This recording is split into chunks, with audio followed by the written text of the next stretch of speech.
की पेपर हातात पडला, आपल्या क्वेश्चन पेपर हातात पडला की काळजात धसकून करतं, आपल्याला असं वाटतं की आता हे फार आत्मा बाहेर निघून जातो, काय माझा आता, कारण अभ्यास तर केलेला असते. पण ही भीती कशासाठी? अर्धा जो पेपर तुम्ही लिहिणार आहात ना, तर तो पेपर कशामुळे विसरतो माहिती आहे का? या भीतीमुळे विसरतो. कॉन्फिडंट राहा. लक्षात येते का? जेवढा अभ्यास केला ना तेवढं आपल्याला येतंय, मला येतंय आणि हे मी व्यवस्थित सोडवणार आहे. तर या दृष्टिकोनानं तुम्ही त्या ठिकाणी पेपर सोडवायला बसा. अजिबात असं भिलात ना तर पेपर गेला.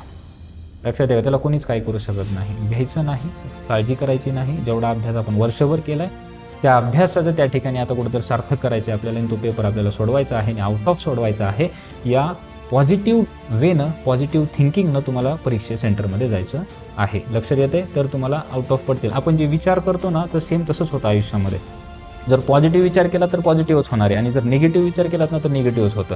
मला त्या ठिकाणी बाबांनो प्रत्येक क्वेश्चन चांगल्या पद्धतीने सोडवता येईल असा निर्धार करून जर तुम्ही चांगल्या पद्धतीने गेलात तर ते चांगलंच आहे. ओके.